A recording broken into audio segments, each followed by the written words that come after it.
Blog Talk Radio. Rainmakers and market shakers. Engaging. Always be closing. Informative. You can't learn how to close. You better start thinking about another career. The show about personal finance and wealth management, featuring today's sharpest minds in business. The program is designed for individuals of all economic backgrounds who wish to dramatically increase their net worth and fulfill their lifelong dreams. Rainmakers and Market Shakers is hosted by Tanya Marchio. She's our real estate lady. CEO of Team Investments. Lively, it's wonderful. She's appeared on CNBC, Fox Business News, and Wall Street Journal. People need to start running their life like a business. She's the author of the new book, The Prosperity Principle. In 2013, Arizona Business Magazine named Marchio Realtor of the Year. It's Rainmakers and Market Shakers. Here's your host. Get on the phones. It's time to get to work. Tanya Marchio.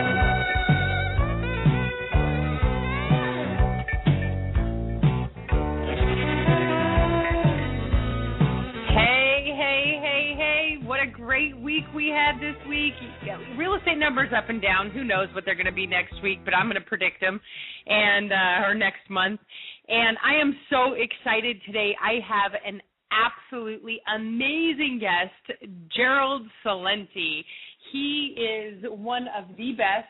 I can't wait to hear everything that he has to say. He's the publisher of the TrendsJournal. He's a business consultant and an author who makes predictions about global financial markets and other events of historical importance.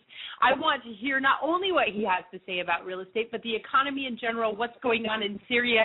This is just going to be a great half hour. You're going to get fed a ton of knowledge. Real estate was just crazy and interesting this week. The numbers that came out this week, we had existing home sales last week at their highest that they've been since 2009. And then in that very same week, new home sales were down 13.4%. But if you've listened to any of my other commentaries throughout the week, I don't attribute that to the interest rates rising. I really attribute that more so to the building cycle, and builders have to have raw land, dirt to build on. When they take that raw land through the entitlement process, through the plotting and planning process, it takes time.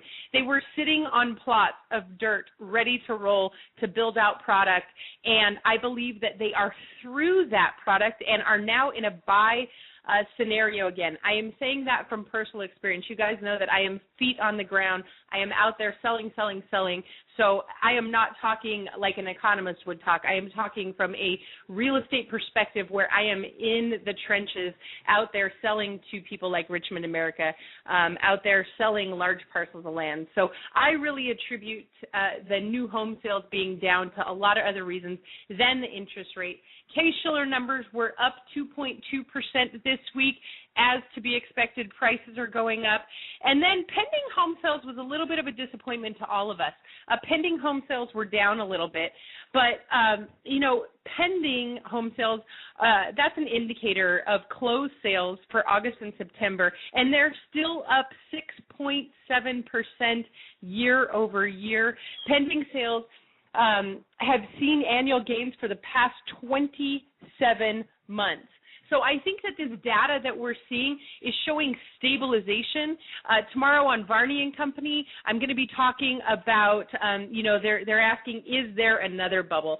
Absolutely not. I don't think this is a bubble. It'll be interesting to hear what Gerald has to say about this topic. And if we have time at the end, I'll talk about how home values are rising, but there are still millions and millions of people drowning in their debt.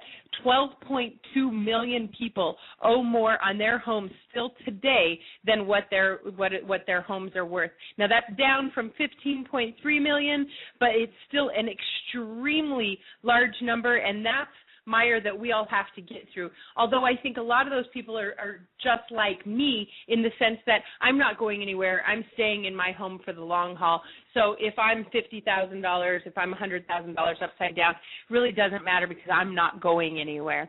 But we'll get into that at the end of the show if we have time. But right now, I would like to introduce you to the man. He has been on the Glenn Beck Show, NBC Nightly News. He's been with Oprah on Good Morning America, the CBS Morning News. I could go on and on. Gerald, thanks so much for being here today. Oh, it's my pleasure. Thanks for having me, Tanya. You bet. So you have a lot of, they're not just theories. I mean, they've been proven. You've said things and they've come to pass, and a lot of what's going on in today is really actually scary, because even though, you know, for me, I'm making my clients lots of money in real estate, and we're out there making money in real estate, but there's so much more than the underlying, to this underlying picture, and you give that perspective. Tell us a little bit about some of your thoughts, which I know we can't get all of them, and I really want to talk a little bit about Syria and what's going on in the Middle East with you. Well, if you go back to our top trends for 2013, the top one was war. And there's a war going on around the world, whether it's civil war, class warfare, regional war, and we're very concerned about it. So right now we're talking about Syria. Hey, Egypt is off the map. It just disappeared. And it's killed over 1,000 people there in a little over a week. And then, of course, you have Yemen. That's out of the news as well, as is Bahrain. And let's not forget about Libya, that wonderful job they've created over there when they overthrew Gaddafi. And now there's a civil war raging there. And then you have class warfare, and it's real. What's going on in Greece, what's going on in Spain and Portugal, and even in Ireland and Italy. The gap between the rich and the poor is really widening. And then, you know, you're in the financial business. I mean, you know what's going on in the emerging markets. You know, all of this hot money that the Federal Reserve has been printing since the Panic of '08 began, 5 years ago. That's what juiced the emerging markets. This hot money flew into there. They could borrow dollars really cheaply. And now what's going on? You're watching the rupiah crash. You're watching the same thing with the Brazilian real. One currency after another. Indonesia, Thailand. All of these emerging markets are submerging now because there's a global slowdown. So it's a very perilous situation. And as I see it, and everyone's wondering about tapering, I don't think they're going to be able to taper much, because without this money flowing into the system, this thing just slows down even more. Because, Tanya, when you look at look today, current events form future trends. The great scholar Friedrich von Schiller said many years ago, hundreds of years ago, in today already walks tomorrow. So look what's going on today. All of a sudden you're seeing fast food workers striking. You're looking at the jobs, and again, I'm not making these numbers up. 97% of the jobs that were created in the last year are temporary work. And then you look at the numbers. Yeah, go ahead. No, yeah, absolutely. The numbers are insane. I want to ask you really quickly, because you touched on it first before we go any further. One of the things that I think may possibly happen is, everybody's talking about tapering and how they're going to do it in September. I agree with you. Even the real estate numbers were very interesting this month, because as boots on the ground and someone working in the real estate industry, we don't have enough product to sell right now. And there's plenty of homes out there that need to be sold, but there's not a lot of product on the open market that people are buying. People are literally putting in multiple bids across the country on homes. Yet pending home sales are down, new home sales are down, and what does that do to the Feds? That tells the Feds, oh goodness, it's interest rates that is the reason that everybody's not buying anymore, because we've raised them, 3/4 of a point or a whole point. So God forbid, let's continue to print. My question is, do you think that they will, on the front end, pull back and taper a hair, but really behind the scenes keep that money going in this economy? That's a very strong probability. My best guess, and I wouldn't put my reputation on this. I put my reputation on a lot of things. I wouldn't put it on this one. My best guess is that, look what happened with retail sales. They're soft. And as we all know, the holiday season is the one that counts. They're not going to risk killing the holiday season, is my belief. And we already know, that, and again, I'm a political atheist, so when I say something about, politicians, not because I like or dislike them. I don't like any of them. It's not like I care about, one party or the other. And I began my career, I was the assistant to the Secretary of the New York State Senate at 23 years old. So, I've been around. So when I say what I have to say, it's not because I don't like this one or that one. But when you look at the last election, President Obama promised that he would not raise taxes on the middle class, and he did with the payroll taxes. And that's really taken a hit on retail in a lot of ways. So what I'm saying is retail is soft when you saw the numbers coming out of Macy's, out of Target, out of Walmart, even out of Saks. So they're not. I don't think they're going to jeopardize the Christmas market. But going back to, and again, these are all connected, because when we're talking about Syria and talking about what's going on in the world, here's something I really recommend people consider doing. The motto of the Trends Journal is think for yourself. This is the way we see it. Start tuning into the news around the world. It's very easy to do in this internet age. So whether it's going to FARS, F-A-R-S, the Iranian state, the Iranian website, whether it's going to Haaretz, the Israeli, whether Al Jazeera, and by the way, Al Jazeera is owned by Qatar, and Qatar are the ones that are supporting the overthrow and supporting the rebels in Syria. But you get all the information from all the different ones so that you can see where you think it's going to go by getting different stories. And I'm bringing this to a point because Syria has said, with no uncertainty, that if you attack, we are going to counterattack. As a guy that grew up in the Bronx, we used to say, payback's a bitch. And that kind of payback could happen if they, in 2000, I was asked to go to Virginia Military Institute, and I had written Trends 2000 a few years before to talk about new millennium warfare. This is going to be a very different kind of war. They say the generals keep fighting the last war. This is going to be a war of dirty bombs, of suitcase-sized nukes, of biological warfare. Now, put it together. Let us suppose, and by the way, we just heard in the UK that their parliament rejected an attack against Syria, which is very positive, I believe, because I'm a believer in the founding fathers and not to become in foreign entanglements. But now let's suppose that they do attack and there is a counterattack. Go back to 9/11. I remember it well, being a New Yorker. I tried to get my money out of certificates of deposit because I didn't know what was going to happen after that. And I have Gerald Celente's GC's 3Gs, Guns, Gold, and a Getaway Plan. And I live about an hour and 45 minutes north of Ground Zero. I was ready to head to Canada if the Indian Point nuclear power plant was hit or this thing started spinning out of control. I tried getting my money out of Fleet Bank, which is no longer there. One of the big ones bought them out. I had it in CDs. You couldn't get it out of the bank because CDs they're traded on Wall Street, and Wall Street was closed. Look what happened with the Boston Marathon. They closed down 100 square miles around Boston. This isn't Topeka. This is Boston.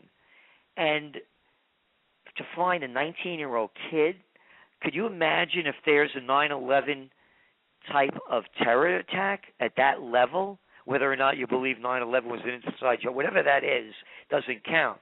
What I'm saying is, it's very important to look at all of these other issues surrounding it. Because what also happened after 9/11, and people don't remember this, we were in a very severe recession that was really starting to grab hold. The dot-com panic had happened in March of 2000. And then what they did was they started lowering interest rates to 46-year lows after 9/11, and that juiced the market. So you have all of these mitigating factors. So when you talk about Syria, you're really talking about the global impact of what could happen if the United States decides to attack.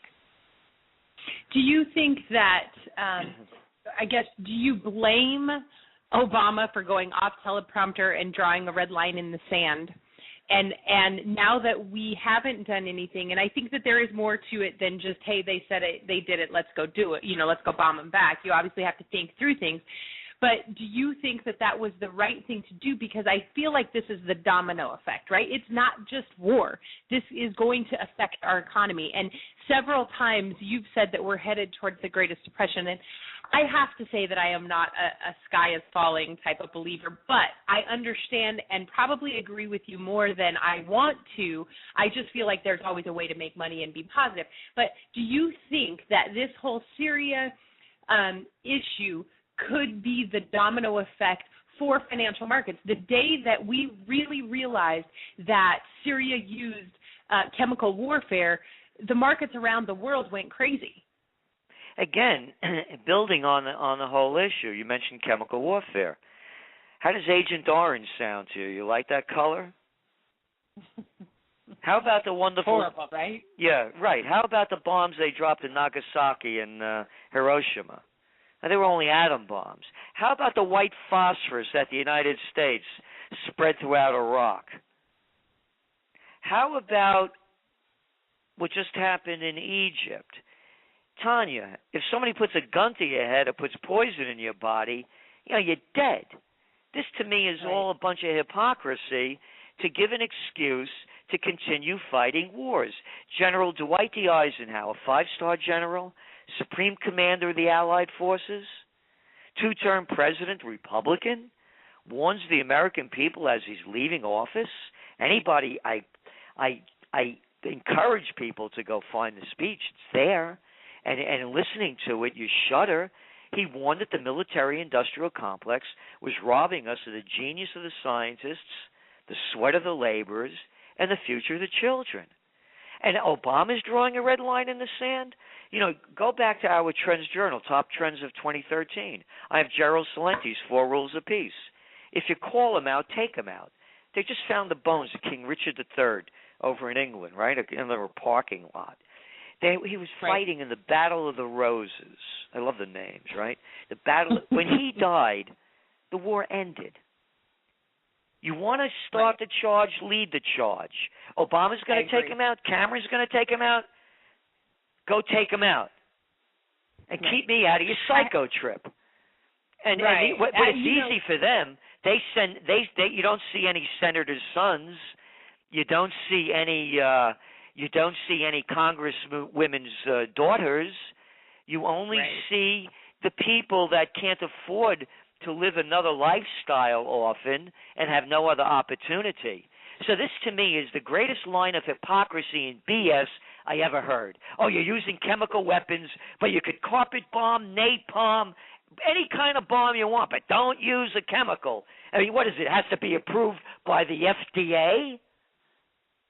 Well, the whole way that the wars are fought anymore are ridiculous. Now we have to warn the enemy that we're coming in before we shoot. The whole thing has just gotten completely out of control. It's immorality. The whole thing is just enemy.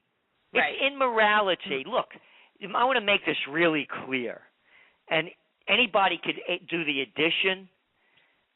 America hasn't won a war since World War II.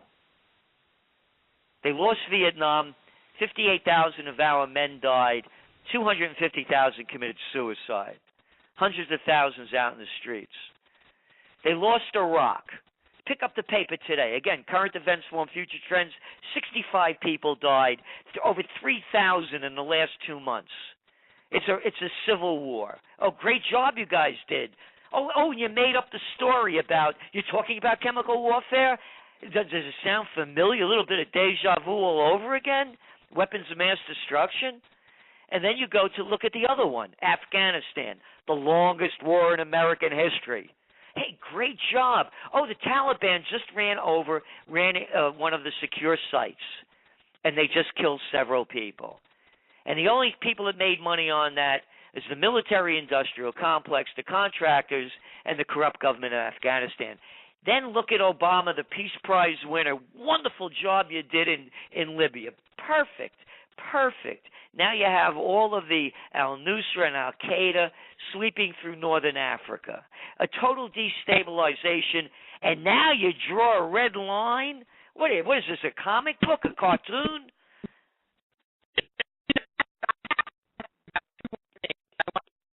I'm sorry, I can't hear you. It's breaking up. I'm sorry, I can't hear you, Tanya.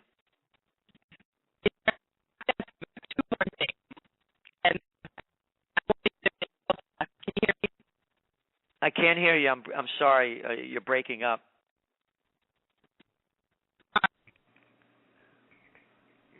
Hi, Gerald. Hello? This is Ryan. Until Ryan. Tanya gets back on the line, I'm going to continue because she did have some more questions for you. She actually was going to ask you the next question, which was going to be about what do you see the future economic trends being? Do you see some new developments in farming? You've said that a lot of money will be made in organic food. So why would those be good industries? Why do you see that happening? Do you want me to answer that question? Or do you want to wait to get? Okay. Yeah, no, there are great entrepreneurial opportunities, and food is the biggest one. There's a load of fear factors going on with food, whether it's GMOs, and it's not only in the U.S. I mean, if you're living in China, for example, the people with money are buying as much foreign product as they can because they don't trust the safety of their own product. And I'm not making that up when you hear that they're passing off lamb and its rat meat, and you're seeing tens of thousands of pigs floating down the Yangtze River that are poisoned. So clean food, it's a term, by the way, that I coined in 1993, is going to be a huge, huge market sector. And for those of us old enough to remember before the days of Whole Foods, you know, there were health food stores, but you only could find them on the side streets of rundown cities. So this trend is only in its infancy when you really look at it. And there's going to be more and more demand for organic, clean, buy local is going to be a continuing growing trend. And also this urban farming. We have all these dilapidated cities around the United States because we have wars to fight. We can't fix up the home front. There are other more important things to do. And what they're doing now is there's a lot of revitalization of this urban farming. And when you really think about it, urban farming, it wasn't urban at one time. It was, prairie land or other kind of land, and it's going back to that land. So those are great opportunities, particularly for young people that have college degrees, have good not even college degrees, but I'm just mentioning that because a lot of them can't find good jobs, but it's really just common sense. And to start, going into these areas where there are opportunities to buy land for, basically, pennies on the dollar, and start making something great happen and start rebuilding the neighborhoods, which is, again, another homesteading act of sorts to revitalize these areas. Okay. And one of the things you've actually talked about before, and a lot of your trends journals, is you've said that America and the world needs to have an intellectual revolution. Now, based on a hypothetical situation, what would you envision to be a strong intellectual revolution? Like, how could people see it? What would we expect to happen in this intellectual revolution? An intellectual revolution isn't driven by the personal objective. It's driven by the greater good, and it's not done with violence. It's done with the heart, the mind, and the spirit. So it's an intellectual and spiritual revolution, really. And, I'm a believer, and again, when I say I'm a believer, I preface that by saying think for yourself. You believe whatever you want, but as I see it, I believe that the only way things are going to change is when people change. I'm a single guy. I was married a long time, 23 years. I'm divorced a long time. I have no children, and I'm family. I'm not hanging on to anything. It's only me. And again, speaking only for myself, hell for me would be taking that last breath and knowing that you weren't the person who you said you were or could have been. So when people rise to higher levels within themselves, there's a level of courage and dignity and respect, integrity and passion that really creates a whole different world. And that, to me, is what's missing. I mean, as we're talking today about these issues, I'm a guy that reads, all day long. Why the hell do I know about Ben Affleck playing Batman? I mean, why should I know? Why should I know about Siley Myris, whatever the hell her name? Why do I have to know about this crap? So what I'm saying is it all has to rise to a higher level. The de Medicis in Italy, the rich people at the time during the Renaissance, they're the ones that made it happen. They were the ones who were supporting the art, not buying the art like these these billionaires do and create their own collections by making the arts. And the Renaissance was a rediscovery. Alla Romana e alla Antica, in the manner of the Romans and the ancients, what the Italians used to say at the height of the Renaissance to describe the quality of their work. And to me, we need that kind of Renaissance. When you look at Detroit now, in Detroit, what it used to be, and you saw the quality that is lost, and now the crap that they build everywhere, it's clear to see with quality comes different levels of living.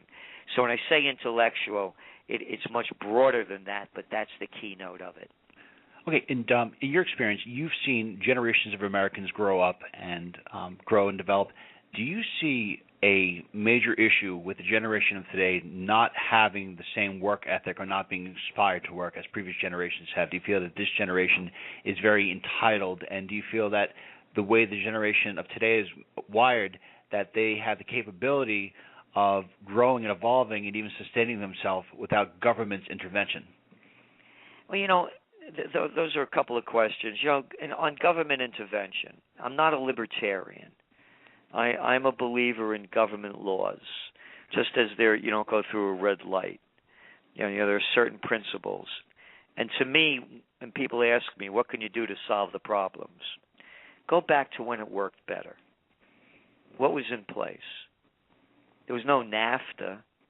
This isn't free trade.